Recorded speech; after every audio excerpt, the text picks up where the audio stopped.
Mga good news at bad news. Lilinawin, sisimplihan, pagagaanin, pasasayahin natin. ATM. Anong take mo? Tuwing hapon. Kasama sina Maan Macapagal at Sandro Ochoa. ATM. Anong take mo? Dito lamang sa solid na DZMM Radio Patrol sa 630 at DZMM Teleradyo.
Anong take mo?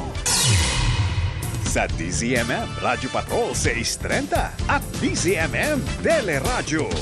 Ay, magandang hapon po. Ako po si Sandro Ochoa. Ay, maulan ba sa inyo? Ako po si Maan Macapagal. Nang asar lang yung ulan eh. Oo, pero ang lakas din. Tapos ngayon ang init kaya maraming may mga malat-malat pa rin ngayon. Dahil nga may mga ubot-sipon. Dahil nga, ano ba tong Yun ang sala sa nangaasar init, sala sa basa. Hindi kasi kanina mga alas 2 ba yun? O, alas 2:30. Yan, lakas po ng ulan dito sa aming lugar sa Quezon City. Oo, Mother Ignacia, Panulukan. Oo, tapos Sergeant ngayon. Isguera. Oo, Tapos ngayon, ngayon. mainit. di ba? Oo, tuyo na ulit yung kalsada. Nangaasar eh. Oo. Parang si Nag-flash flood din siguro. Lakas mga bigla ang ganyang ulan. 'Di ba? Hindi agad nakakababa yung tubig sa mga kalsada. Yan yung dahilan ng mga flash flood. Kasi, Yun yung mga- 'di ba, ang daming bara. Tapos biglang ang daming baha. So, alam mo na. Oo, Yun yung parang nangaasar lang. Yung mga makapang-asar Kanina lang. ka ba? Kanina ka pa. May nang-asar ba sa'yo?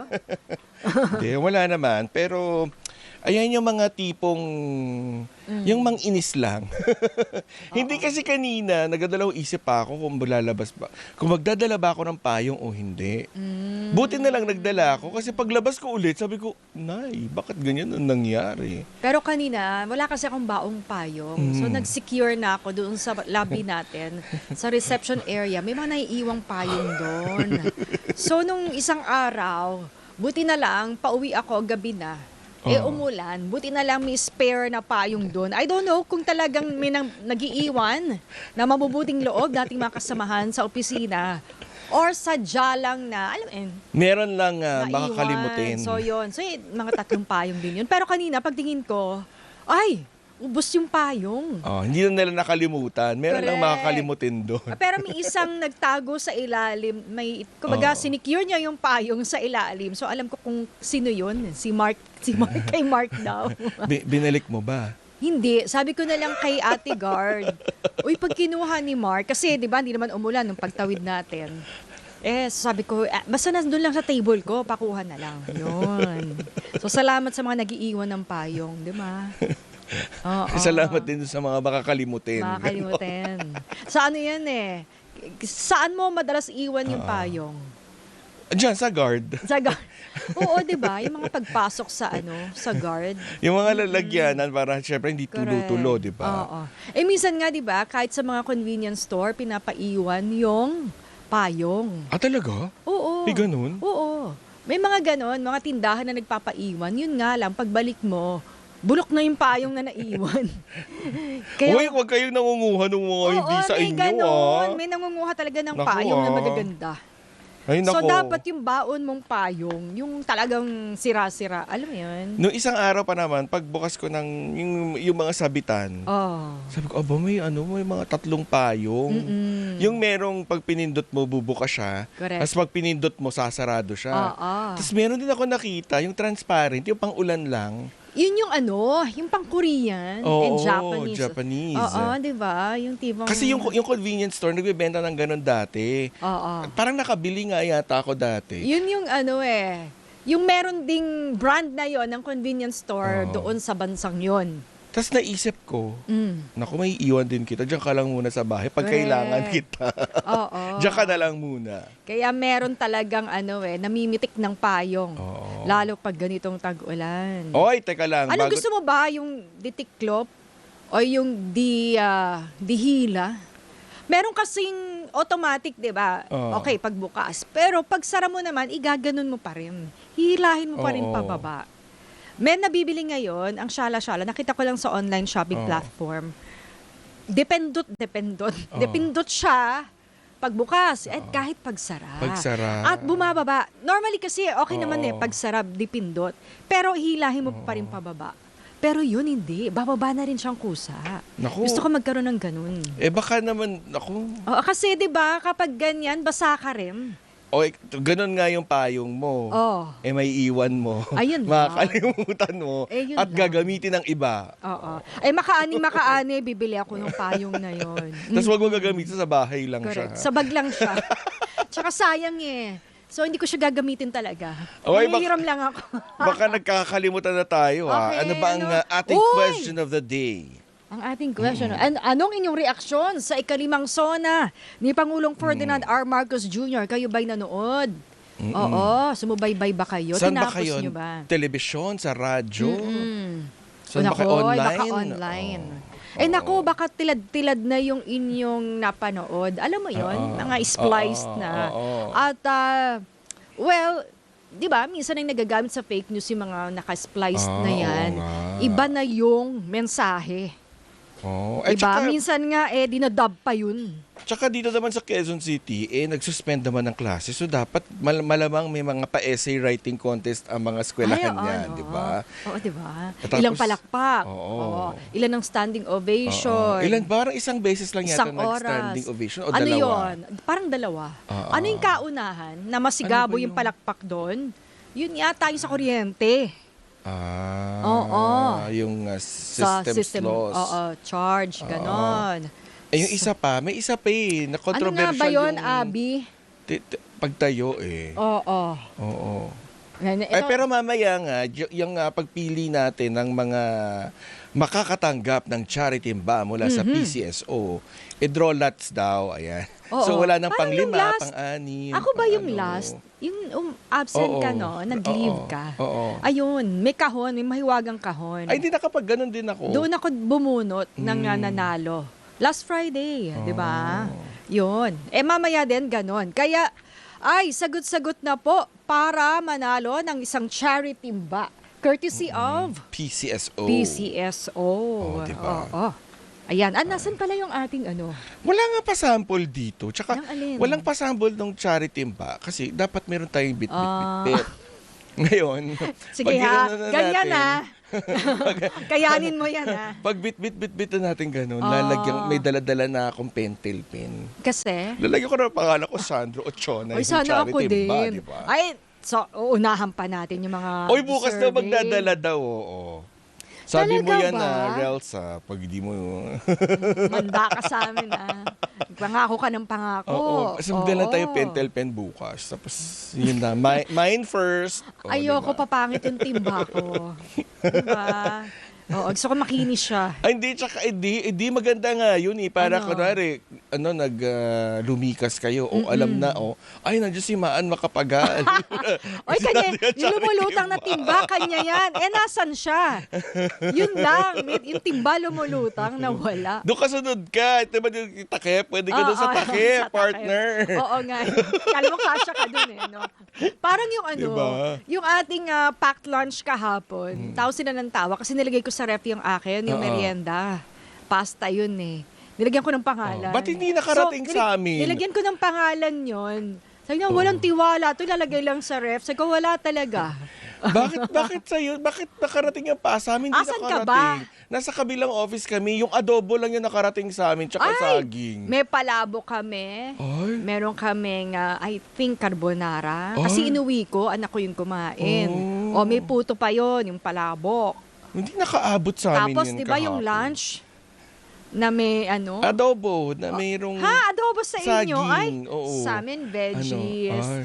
With meat, yung mga gano'n. Yung shala, yung tipong nakikita mo sa mga menu ng mga shalang restaurant, gano'n. Oh, talaga? Ay, mas- Saan kinuha yung ano nyo? Yung sa amin? Catering. May Ay, ano, family. hindi kasi may lechon daw eh. Ay! Ay!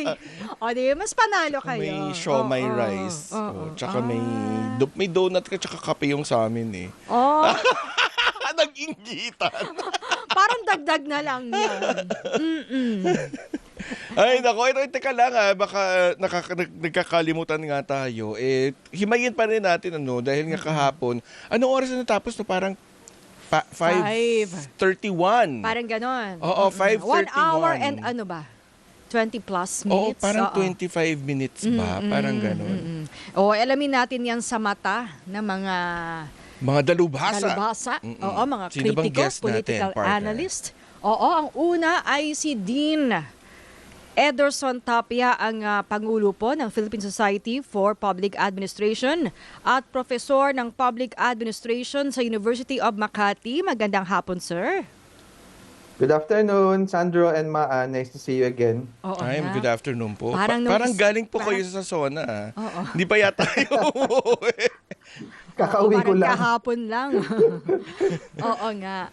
Yun na nga. Sa report card, Tapia, anong inyong ibinigay na grado sa ating Pangulo pagkarinig po sa kanyang naging talumpati kahapon sa ikalimang SONA?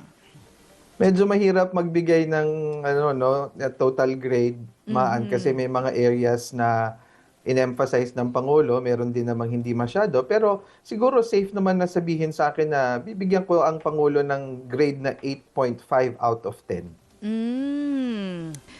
Pero kasi sa una pa lang na bugso nung talumpati niya ay sumentro nga po sa flood control scandal. Ibinida niya na halos 800 million pesos na ibalik sa kaban ng bayan at sinabi din niya na yun nga may tuloy ang investigasyon ng ombudsman sa mga sinasabing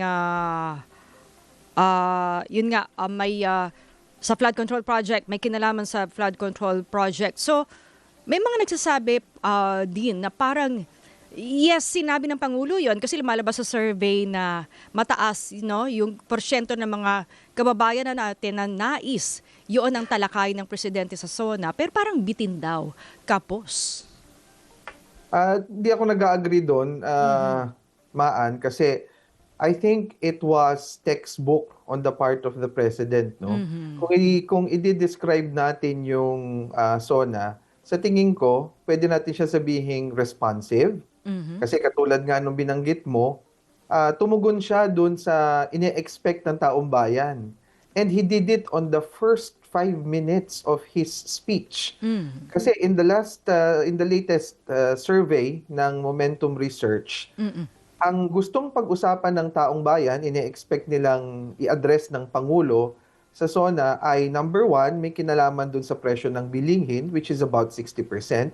At yung pangalawa, ay may kinalaman pa din dun sa mga gut issues. Pero kung titignan mo yung mga ibang datos na nakaloob dun sa survey na yon, a great portion of it has to do with corruption, specifically the flood control project. So, I think, at the back of our mind, kahit tayong mga nag-aanalisa, yun at yun ang hahanapin eh. Kaya nga, kumbaga, hindi yung exciting na part, inuna agad ng Pangulo so that napag-usapan na natin to, we've talked about the difficult issue, nabanggit na masakit para sa kanya, na pati miyembro ng kanyang pamilya ay kasama dun sa mga iniimbestigahan, pero hindi dito natatapos yung question ng governance. At nagkaroon tuloy siya ng pagkakataon na mailatag ng mas komprehensibo yung mga plano niyang gawin sa susunod na maybe about 2 years left in his administration.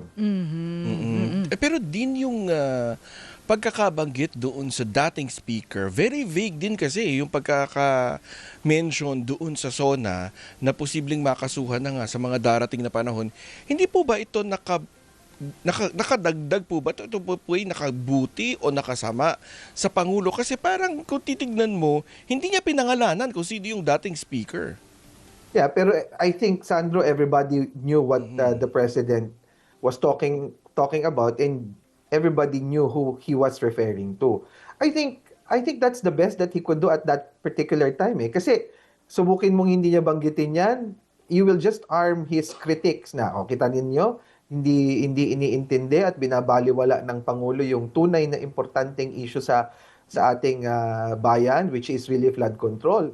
At the same time naman, binanggit niya ito in the first 5 minutes, but also with due respect to the institutions that are in charge of prosecuting this case. Tandaan natin, tama ang bilang banggit nga ng Pangulo, mayroon ng mga investigasyon na nagaganap ngayon at hahayaan yung mga institusyon na magpatuloy, whether to file cases, whether they are appropriate, kung iyon ang itinatakda ng ebidensya. So I think it was textbook in that sense kasi nabanggit ng Pangulo yung gusto niyang sabihin dun sa issue na yon without necessarily making up excuses for it or belaboring the issue. Kasi Sandra, magiging problema kung ang pag-uusapan natin dito sa zona na to ay 90% flood control and 10% other governance issues.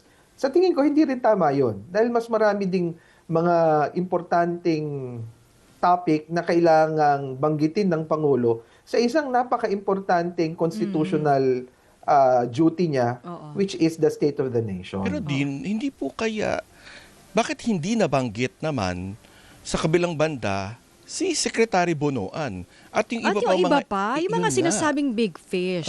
Oo. Well, or nagbubukas na rin ba ito din sa investigasyon sa mga sinasabing mga big fish pa, malalaking isda, diyan sa anomalya sa flood control project? Kumbaga wala nang sisinuhin. Kumbaga bukas na yung investigasyon o wala nang, di ba, kikilingan. Wala nang, Kasi din, yung pagiging malapit niya dun sa kanyang pinsan na dating speaker, diba nasa poder din niya, malapit din sa kanya dahil siya yung nagtalaga sa dating DPWH secretary na si dating Secretary Bonoan. At saka yung iba pa, si dating Congressman Zaldico, may mga iba pa tayong mga senador na tinukoy din dyan. So, ibig niyo bang sabihin din ay magbubukas na rin to sa lahat ng investigasyon? I think, Sandro, maliwanag naman yung narinig ko sa Pangulo Siyempre, nabanggit yung former speaker kasi yun yung blood relative niya. Pero ano lang yun Siyempre, our tendency is to focus on it kasi yun yung medyo, sabihin natin controversial. But yung kadugtong ng mga statements ng Pangulo sa akin ang mas mahalaga. Ano yun? Yung pagpapatuloy ng investigation dun sa mga appropriate agencies ng gobyerno na wala nang sisinuhin, no? Yun nga ang kanyang sariling kamag-anak, binanggit niya na maaring file na ng kaso. Hindi niya kinukondena, Walang sinabing gano'n ng Pangulo. Pero ang sinabi ng Pangulo ay bilang pagrerespeto sa proseso. Kung yun ang tinatakda ng ebidensya, siya nating sundan, no?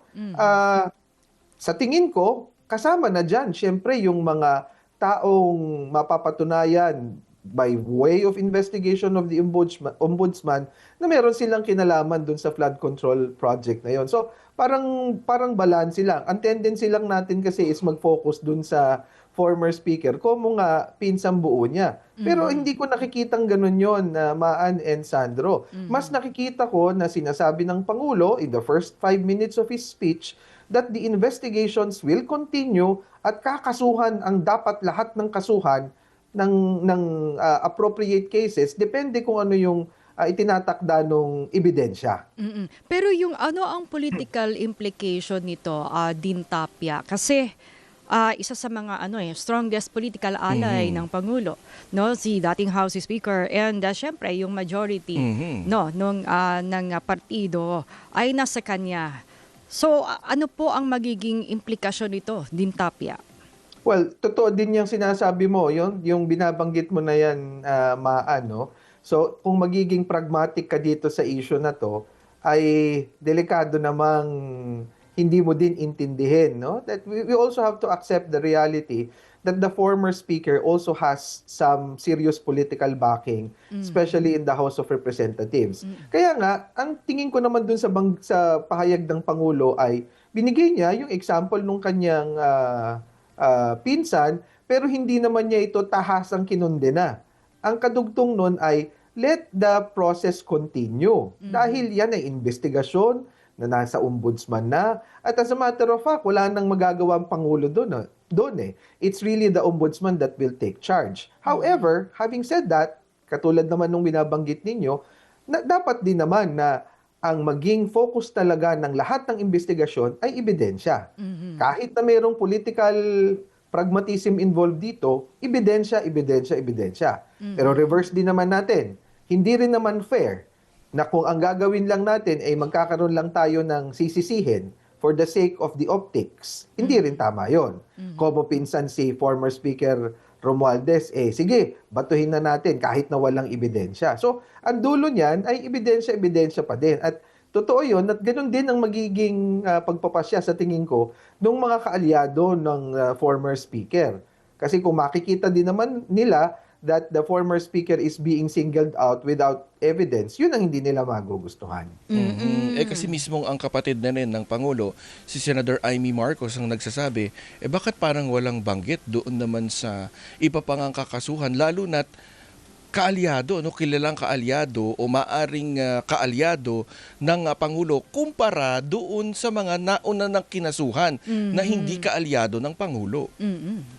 Well, tama din yun. In that sense, yung observation na yun, Sandro But I think ang naging decision ng Pangulo dyan was to get it out of the way in the first part of his speech and not belabor the issue. Siyempre, yung iba, maaring ang mas gugustuhin sana, mas detalyado, no? Nakulong na si ganito, nakulong na si ganyan, kakasuhan na si ganito.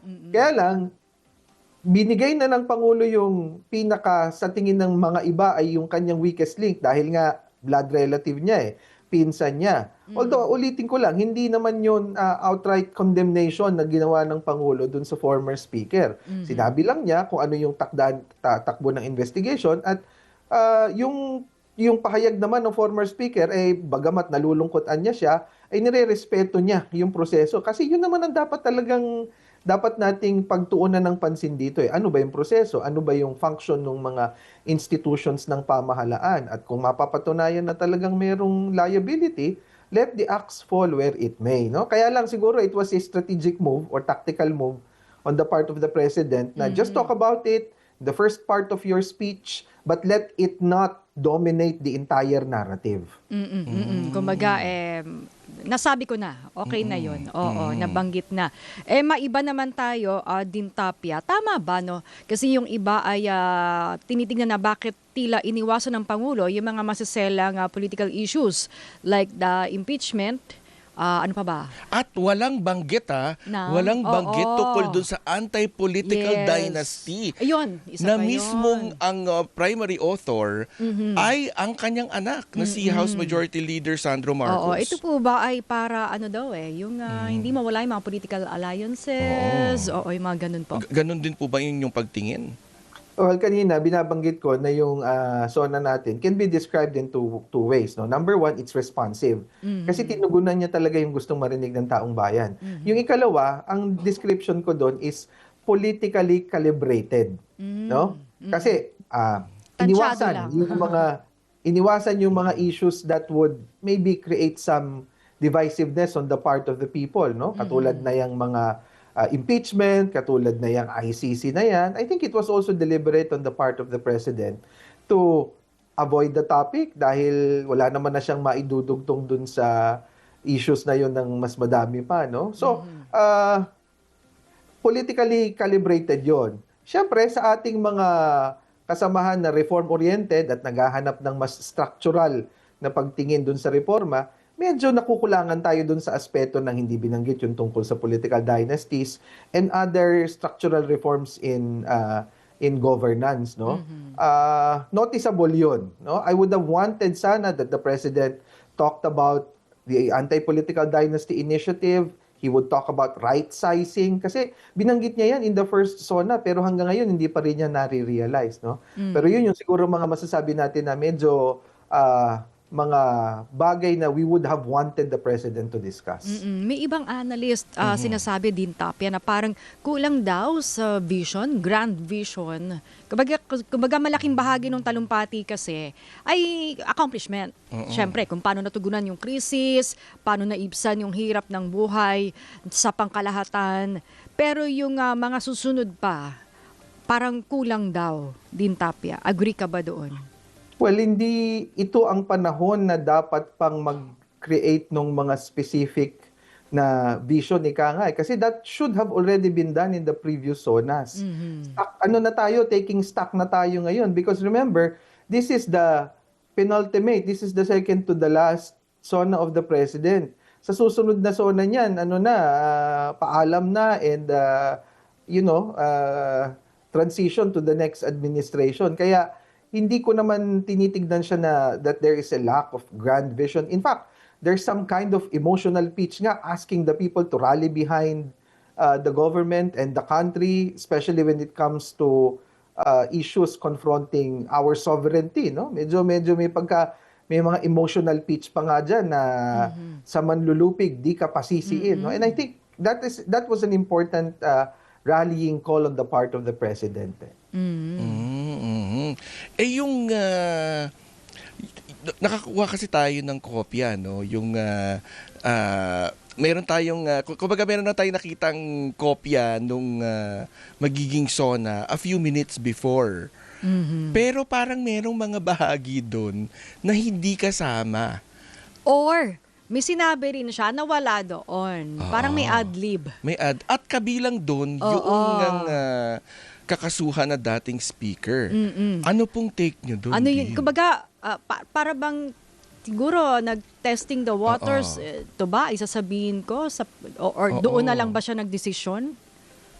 Well, we can only speculate kasi hindi natin alam kung ano talaga yung nangyari doon sa kwento between the advanced copy na nakuha ng mga magagaling at madidiscarding broadcaster na katulad ninyo at kaysa dun sa actual na lumabas, no? So it's anything is possible to speculate on what really happened. Pero medyo tama nga naman kasi narinig natin explosive yung first 5 minutes, no? Talaga namang explosive in that sense. Pero after that, he already set the tone for the things that he wanted to say. And I think that was just the right mix, right formula.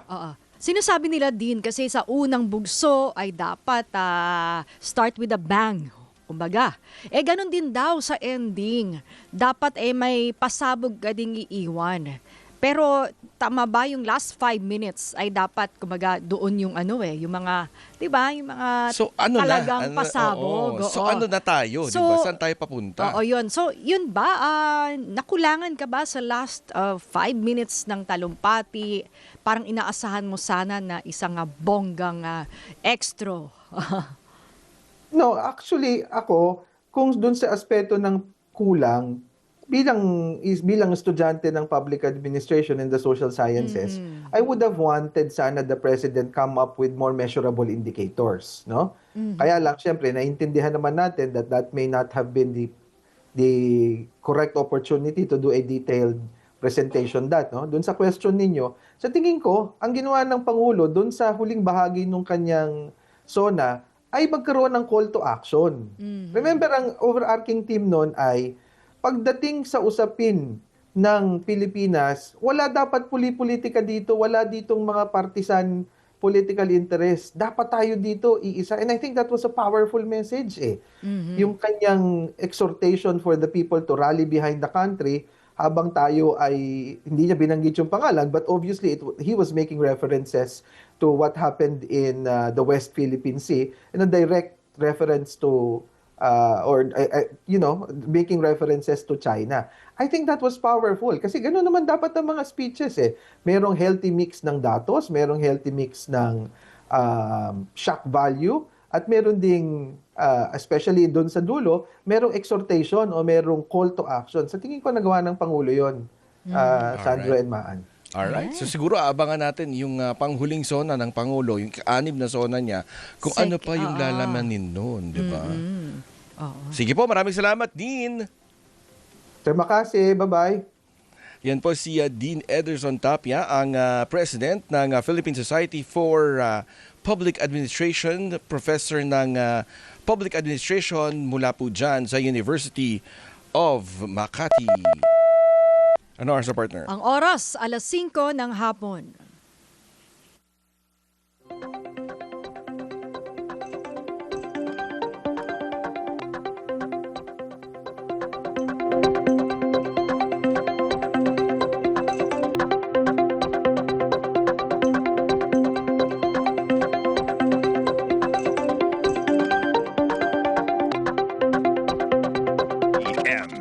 ATM.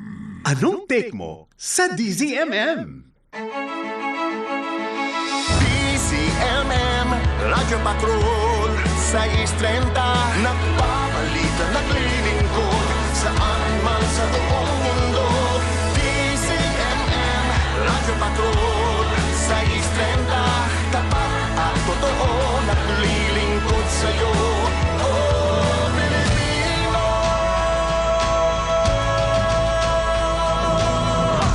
Ito po ang DZMM, bahagi na ng kasaysayan ng Pilipinas sa nakalipas na 40 taon.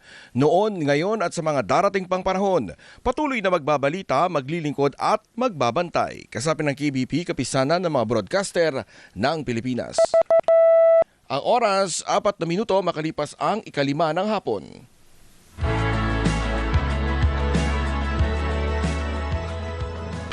ATM. Anong take mo sa DZMM? Ay, nagbabalik po ang ATM. Anong take mo? Bago natin tawagin ang susunod na guest, ulitin daw natin ang ating question of the day. Ano bang question of the day natin? Ano ba? Ito. Andito na. Ano ang inyong reaksyon sa 5 State of the Nation address ni PBBM? Naku, ang haba niya. In 1,000 words. Ay, Joke lang. kala Uy, baka ko, mamaya mag 1,000 words In ka 3 kayo. words. Ay, oo nga, pwede. No? Diba? Basta huwag niyo pong kalimutan ilagay ang inyong buong pangalan, edad, address at contact number. Pero kasi kinakarir talaga ng mga ka-ATM ka-serbisyo yung pagsagot. Minsan halos isang coupon band. Coupon band. Basta pipili kami dyan. Pipili kami dyan. Sige, tawagin na natin ang ating susunod na panauhin live via Zoom. Si Attorney Jose Roy III, ang dati pong Dean ng Law School ng Pamantasan ng Lungsod ng Maynila at dati rin pong defense lawyer noong Corona impeachment trial. Magandang hapon po, Attorney Roy. Magandang hapon sa iyo. Magandang hapon mga kababayan. Good afternoon, everyone. Good afternoon, sir. Tinapos mo po ba yung SONA? Mula sa umpisa hanggang sa huli? Yeah, I watched the whole thing. Alam mo, I have to say, ang ganda ng stamina ng presidente. Napakaganda ng kanyang presentation. Steady yung pace niya, yung boses niya malakas throughout. Parang hindi napagod at napakatagal niyang nagsalita. 90 minutes. Pero ano pong take nyo doon? Dahil parang ilang minuto lang doon sa kanyang pagsisimula ng kanyang talumpati, inabanggit na nga niya yung update at ang isa doon sa mga pasabog, kung kukonsidera nga natin itong pasabog, yung pagsasabi na ang isang dating speaker ay makakasuhan kaugnay doon sa flood control scandal. Well, alam mo, Sandro, I think na without question, yun ang pinakamasakit na bahagi nung kanyang speech, no? Si Presidente mismo, sinabi niya, masakit man, kailangan gawin ng tama. Sumagot naman si Speaker, masakit din sa kanyang pamilya. So napakasakit nga naman siguro yung nangyari. Pero yung pagbanggit ng flood control, ito naman ay ang tinatawag na intuitive position. Hindi naman pwedeng iwasan na pag-usapan yan. Kasi nga, nung last year, nung kanyang huling SONA, yan ang naging signature, yun ang naging pinaka-defining moment nung SONA last year. Nung siya'y nandun sa Kongreso at sinabihan niya, mahiya naman kayo, at tuloy-tuloy nang isiniwalat itong flood control. O siyempre, 1 year later. May continuity, kumbaga. Di ba? Babalik ka ulit doon. Ngayon, ito, ang medyo, I guess, medyo naging sorpresa sa atin, pero I will explain also later ang perception ko doon. Ito ay kanyang inuna. Di ba? It was the first thing. Opening pa lang, yun na kaagad ang tinukoy. No? Pero isipin nyo to na he spoke only about it, 3 minuto lang, mga ganun, saglit lang. Tapos the rest of the time, iba na yung pinag-usapan. Oo. Ba't kaya hindi siya nag-dwell doon? Ba't hindi siya... Kaya nga ang sabi ng iba, sir, parang kulang, kapos, yung pag-discuss doon sa flood control anomalies nga. I think there are many na maraming malalim at sophisticated na dahilan, no? Mga napag-isipang mabuting dahilan kung bakit ganoon ang treatment, no? Unang-una, siguro gusto niyang ipaalam sa lahat, hindi ko iniiwasan to. Alam kong ito'y hinihintay niyong lahat. Di ba? Yan ang pinaka most expected. Lahat yata ng tinanong kung anong lalabas sa SONA, yun ang sinagot eh. Di ba? So everybody is saying, wow, yun, tama ako, di ba? Tingnan mo, sinabi, tinuro nga yung kanyang pinsan. Pero yan naman ay inaasahan talaga ng lahat na mangyayari. In fact, let me put it this way, kung hindi niya ginawa yun, siguro maraming magtataka at mag-aangal magtatanong bakit ganun. Di ba? Kasi alam naman natin, napakatagal nang tinuturo nitong si Speaker Romualdez, wala pa namang kaso at siya pangalan na parating dinadawit dyan sa usapan ng flood control. So, pero Attorney Roy, asan yung ebidensya? I was expecting na pagkakabanggit niya nun, ihihimayin niya kung ano yung dahilan kung bakit sa tingin niya ay makakasuhan na nga o kung base dun sa kanyang impormasyon na meron, bakit makakasuhan yung dating speaker? Bakit hindi yun napag-usapan or bakit hindi man lang siya nagbigay ng ibang detalye tungkol doon? Kasi nga, ang pinanggagalingan din nito, yung 18 maleta boys, di ba? Tapos yung mismong pahayag ng ombudsman na maaring gawing state witness itong si dating Secretary Bonoan. Pero hindi pa nga ito pumupunta doon bukod doon sa pagiging malapit ng kanyang pinsan sa kanya, hindi ba't sa ilalim din ng kanyang poder dahil siya yung nagtalaga bilang kalihim ng DPWH kay Secretary Bonoan. Correct. So, pero dyan sa tanong mo yan, napakaikli ng tanong mo, dalawang punto ang gusto kong i-point out. One, ang sinasabi noon ng presidente, let's follow the evidence, di ba? In fact, yun ang naging tema rin nung pagsalita niya sa bagay na to na sinundan namin ng ebidensya, dito kami napunta. Pero kung i-review mo yung mga nangyari, di ba? Tuloy-tuloy yung akusasyon laban kay dating Speaker Romualdez. Di ba? Pero walang kaso. Ang ginawa, imbis na let's follow the evidence, tinuro muna si Speaker, evidence to follow ang ginawa. Ayun na po. Ngayon, di ba, kailan, last week lang yata, nung Friday lang ata, nag-umpisa yung complaint at nasa preliminary investigation ata. So, ngayon, pag tinignan mo ng mabuti, parang minadali lang para umabot sa SONA. But anyway, sinabi ng presidente, tumatakbo yung mga gulong ng hustisya, so okay. At sinabi niya, nagawa na niya lahat. Pero, yung isang punto pang gusto kong parang, yung sa napansin ko, no, parang ayaw niya talagang magtagal dito. Parang gusto niyang pahatid sa atin, hindi ito ang punot dulo ng mga na-accomplish ko itong huling taon. Masasapawan kasi. Hindi ba? ito ang punot dulo ng aking mga mahahalagang ginagawa. At tapusin ko na to at mag-move on na tayo. Nagawa ko na yung kailangan kong gawin dyan. Di ba, diniklara nga niya dun sa Canada na ito na, siya na nga yung presidenteng naglabas nito. Ano pa ba ang gusto nyo sa akin? Parang ganun yung mensaheng batid ko mula sa mga sinabi niya. Which is fine. Totoo nga naman. Isipin mo, if kung the last year, kung di sila masyadong nag-focus diyan at kung yung media din ay hindi masyadong nag-focus diyan, nabigyan daan sana yung mga magagandang inisyatiba na tinuturo ng presidente ngayon, di ba? Naalala nyo yung campaign promises niya, green energy, renewables, etc. Ngayon may nuclear power pa. Tapos yung PhilHealth accomplishments, yung sa West Philippine Sea, yung mga tulong niya sa OFW, marami pala siyang ginawa. Which honestly, na-surprise ako kasi parang ang perception, mababa yung kanyang approval rating, di ba? Pero umakyat itong recently at yun pala, meron pala siyang maraming mga inaasikaso. Pero ito hindi nadadama ng publiko. Kasi nga, masyadong nababad yung mga istorya dyan sa flood control na wala naman silang inilaman kundi si Martin Romualdez. Kaya yan, napakasakit. Kasi ang pangako nung una, kung ilang dosenang mga mambabatas daw yung kakasuhan, kung sino-sino, ganito, ganon. Ang dami pang nilabas ni yung Yusek Bernardo, kung naalala nyo. Kung sino-sino mga pangalan, may senador, may kongresista, di ba? Pero pagdating dito, ay si Ginoong Romualdez lang yung itinuro. Yun ang masakit.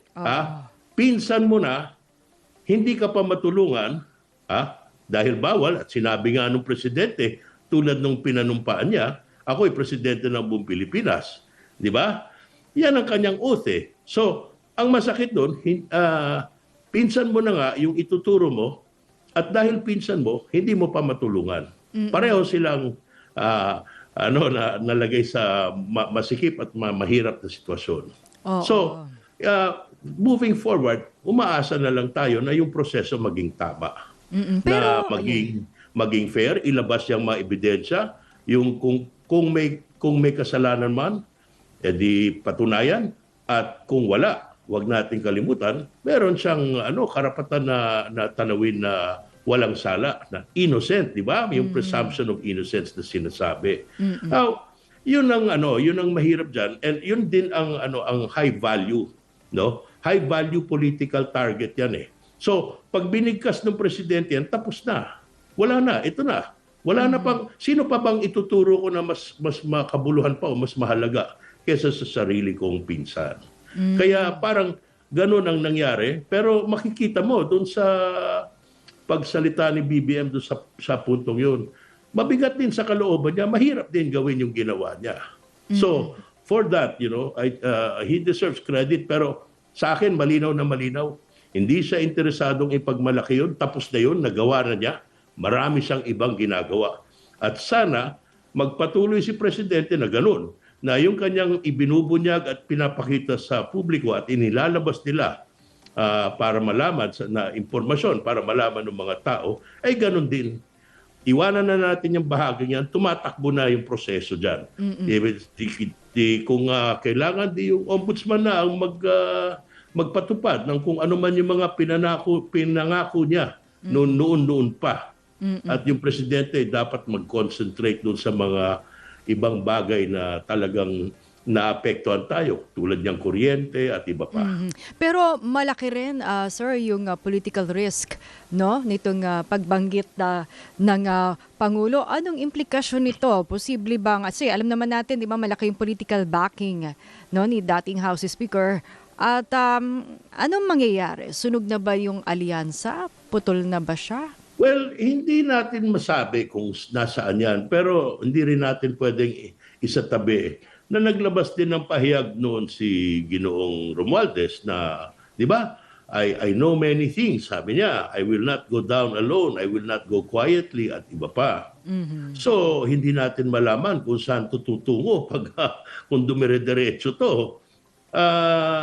yung sinasabing blood is thicker than water. Well, at least sa puntong to, pinatunayan ng presidente na hindi siya pwedeng magtago sa likod niyang prinsipyo na yan.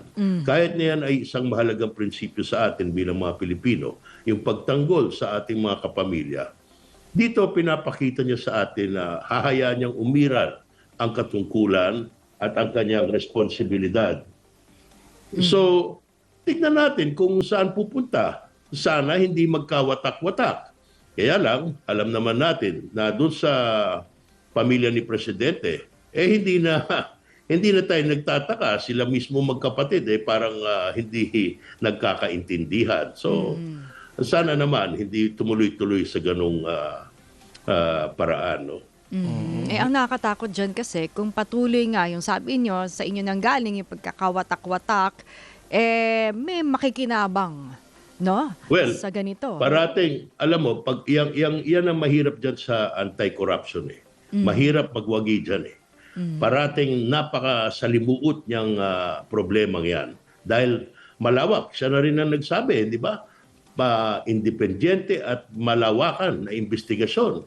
Kaya nga, ang hinihintay nga nung marami, pwede ba, sabihin mo na lahat kung sino-sino.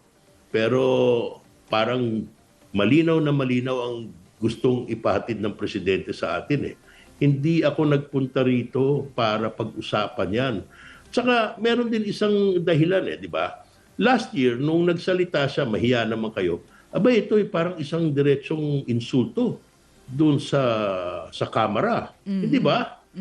Sila mismo yung tinutukoy niya. Ngayon, maganda bang tignan kung babalik siya ulit doon tapos tuloy-tuloy niyang aatakihin yung mga miyembro ng kamera? Samantalang alam natin na maraming kailangan na pagkasunduan ng ehekutiba at saka ng kamera. Yung mga anti-dynasty, yung mga iba't ibang mga legislation, yung impeachment, hindi pwede silang magkahiwalay ng direksyon sa panahon na to. Lalong-lalo na patapos na ang termino ng presidente, mahalaga na mapanatili niya, miski papano, yung ugnay nila, kahit pa yung isa niyang kamag-anak na anak niya nandun din sa kamera.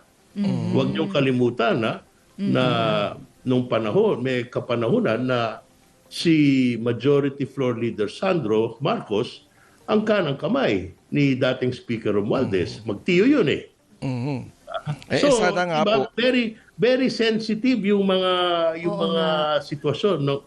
Particular dito sa pamilya ni BBM. Sana nga ho, yung kayo last year, hindi na lang tila, isa na lang yung pinagbubuntunan ng sisi. Sana nga po yung investigasyon ay magpatuloy at lahat ng dapat managot. Sinasabing dapat malalaking managot. isda. Oo.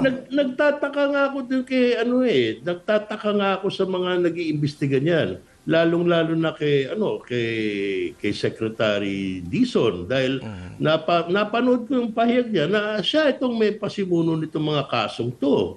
Ang dami-dami niyan, ang dami-dami pinangalanan. Bakit ito parang pinag-iinitan nila itong kay Ginoong Romualdez? Ano na nangyari doon sa mga ghost project? Bakit hindi nila nire-report? Kung nabawi na ba yung mga pera doon? Nasaan na ba yun? Tapos, isa pang kapansin-pansin kasi nagkaroon din ako ng pagkakataon ng subaybento. Ako nagugulat talaga na sa karamihan ng kasong yan, ang mga binibigyan, di ba, naging issue maaga pa lang yung state witness na yan, yung immunity. Ang binibigyan lang ng immunity, mga taga-DPWH, anong klase yun? So, bagamat tuloy ang investigasyon, tuloy ang mga kaso, parang nakakagulat nga. Tama yung pansin nyo, nakakagulat nga na parang dinidiin itong si Ginoong, si dating Speaker Romualdez, di ba? Yun na nga, yun ang pinakamahirap doon dahil siya nga ang pinsan ng presidente. That makes him yung tinatawag na high-value political target. At wag sanang yung ibang malaking isda ay nagkaroon ng political bargain. Oo Kaya hindi ngayon makanti. Tama. Alam mo, dyan sa puntong yan, meron sinabi si Senator Lacson kasi ako interesado talaga ako dahil ako hindi ako na-surprise kasi itong mga katiwalian na to, luma na yan At diba, parang sinapolis din yan Iba lang ang kontrata ngayon, pero yun din yun. Pinagdaanan na natin to. Tsaka Sila mismo nagsasabi, matagal na yung sistema na yan. Kaya hindi ko naintindihan yung sinasabing big fish mastermind. Ang sinabi ni Senator Lacson noon sa kanyang pagkaintindi at sa kanyang pag-imbestiga, sa bawat mga grupo ng kontrata, grupo ng kontratista, grupo ng district engineer, etc., may mga kanya-kanyang mastermind yan. Ngayon, ito lang ang tandaan nyo. Lahat ng government contracts, hindi lalabas ang pera dyan. Kahit ano pa ang isulat mo sa budget, kahit ano panlaki, ano panliit, kahit ano pa nakasulat dyan sa mga insertion na yan, sa gaan na pinirmahan ni Presidente, kahit ano pa nakasulat dyan, pag hindi mo kakontsaba yung DPWH, hindi lalabas ang pera. Sila may control niyan, sila nag-a-approve niyan, sila nagbibigay pahintulot, sila pumipili ng kontratista at ang pagbayad niyan, doon lamang pwedeng gawin sa kontratista. Huwag niyong kalimutan, kaya lang ginagawa ng batas yan dahil ito'y isang requirement. Bago ka makapaggastos ng pera mula sa kaban ng bayan, kailangan may batas. Yun ang ginagawa ng mga kongresista. Pero yung pagpapalakad ng proyekto, pagpipili, yung pag-overprice, yung pag-award, pagbigay sa kontratista, lahat yan, DPWH ang gumagawa. Pag yan hindi mo kasabwat o pag yan ang hindi nakisama sa'yo, walang lalabas na pera. Alright. Bakit nandun lahat ng immunity? Bakit? Sige po, aabangan natin yan. Sana nga po, masagot din natin yan sa mga darating na panahon. Maraming salamat po, Attorney Roy. Ako parating nalalagay sa peligro pag kayo kausap ko. Pero marami naman po kami natututunan. Yun po yung kapalit. Oo. Tsaka ikaw na yung nagsabi.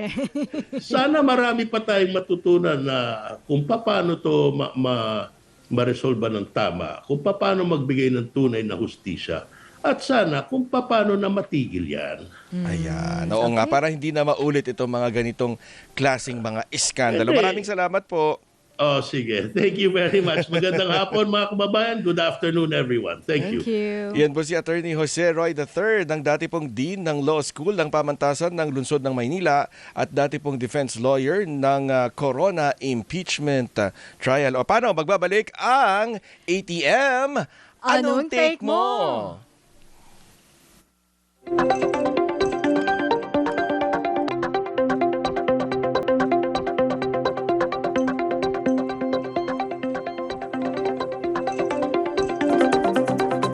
Uy, ang ganda nitong nabunot ko, partner, no? Mula kay Maria Teresa Lopez ng Dasmariñas, Cavite. Ang ibig sabihin niya ng SONA ay S, sincere, heartfelt, and genuine. O, objective, fair, and hopeful. N, noteworthy, significant, and timely. At A, admirable, strong, and commendable. Kala ko naman, isang isang Hindi, word lang marami. kada. So, yun yung ang tawag dyan? Kanyang SONA. Acronym. Hindi ko pwedeng ulitin kasi ang dami.